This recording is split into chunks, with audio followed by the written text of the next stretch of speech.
Очень важно помнить, что я хотел этим сказать.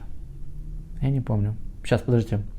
Училка немножко в ступоре. Сейчас спокойно настраиваемся с космосом. Сейчас будет. Сейчас.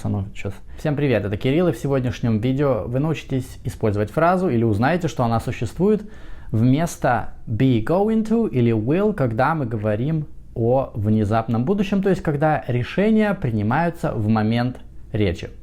Пользуясь случаем, хочу напомнить, что у меня есть Instagram и Telegram. Найти вы меня можете, напечатав Kirill's_English. Напоминаю, что информация, которую вы видите в Инстаграме и в Телеграме, она не дублируется. Представьте себе такую ситуацию. Вам нужно выйти в эфир онлайн, в смысле с кем-то встретиться онлайн, по Zoom или в Skype.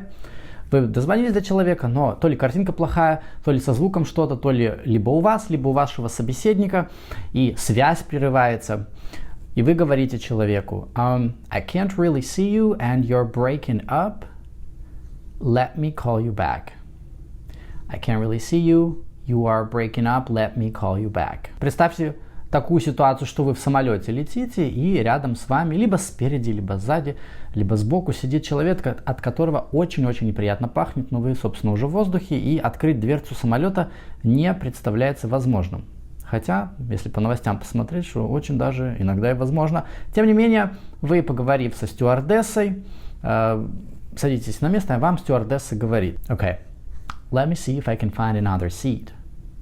Let me see if I can find another seat. И третий случай. Вы купили в IKEA долгожданную какую-то мебель, и вам ее нужно, о боги, собрать. Let me read the instructions first.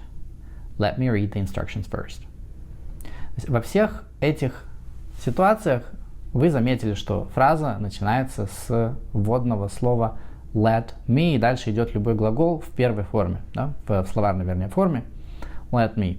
И непосвященному человеку не всегда порой придет в голову, что это аналог будущего времени, когда вы пытаетесь человеку сказать, что вы сейчас будете делать. Вам мысль приходит сейчас, и вы можете использовать либо will, либо go into. Разница между двумя will и go into заключается только в регистре. Вы помните, go into это более casual вариант. То есть вы с тем же самым успехом, когда собираете эту мебель, можете сказать: Okay, I will read the instructions first, so give me a couple minutes. Или I'm gonna read the instructions first, give me a couple minutes.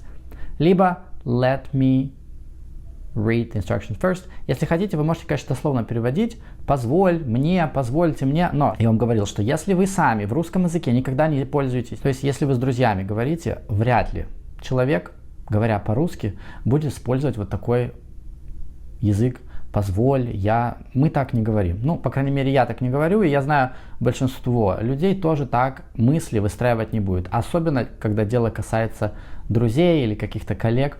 В английском языке эта фраза звучит вежливее, чем просто I'm going to или I will. Допустим, вы собираетесь с друзьями куда-то пойти, вам человек написал смс или позвонил и говорит: окей, ну что, встречаемся во столько-то, или как у тебя со временем?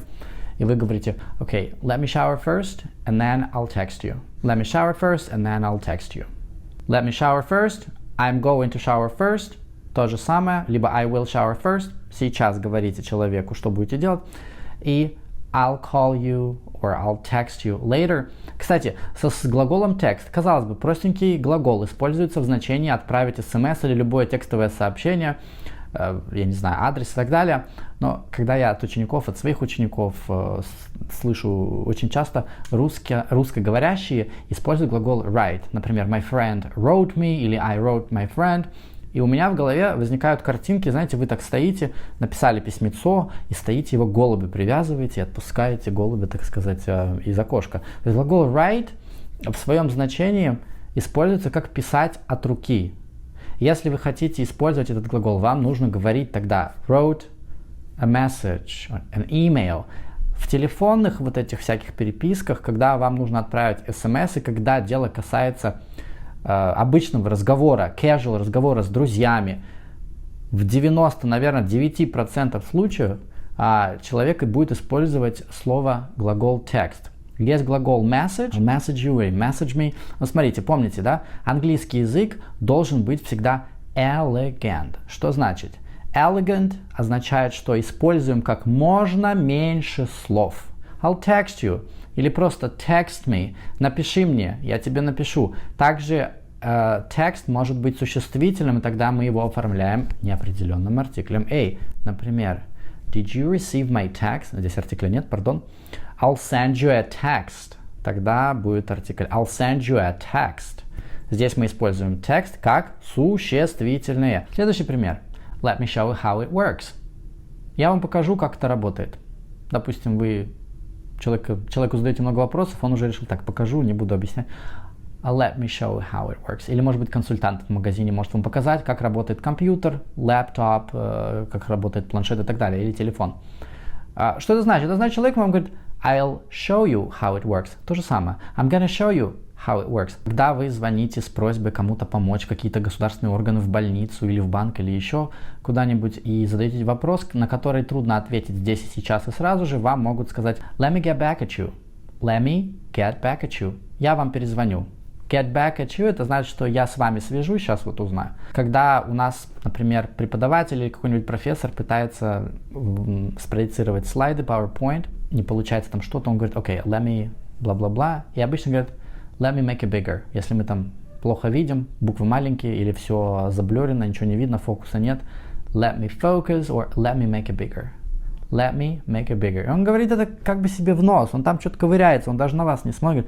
Alright, let me make it bigger. Как бы сами с собой. И вот как раз когда вы сами с собой разговариваете, да, вы сопровождаете то, что вы делаете. Alright, let me see, let's see, let me see. То есть вот это вот let me see, это не значит, что вы у человека просите, позвольте, сударь, сударыня. Это смысл, он потерялся в процессе эволюции языка, и так вы просто оформляете будущее время, описываете действия, которые сейчас будут совершены. Последний пример, который я вам приведу, это let me find it. Или let me find him. Ищете ли вы человека, либо какой-то документ, опять же, обращаетесь за помощью, человек говорит, либо вы сами можете говорить, okay, let me find it. I'm gonna find him. I will find him. Я его найду. Сейчас я его найду и к вам его приведу. Напишите в комментариях, какие фразы вы вокруг себя слышите. Не используя те глаголы, которые в этом видео уже были. Заодно и посмотрим, кто как смотрит. И бонусом фраза let me know. Несмотря на то, что здесь есть let me, это совершенно другой смысл. Let me know — это то же самое, что text me, email me, call me, contact me и так далее. Вы просите человека keep in touch. Будь на связи, дай мне знать.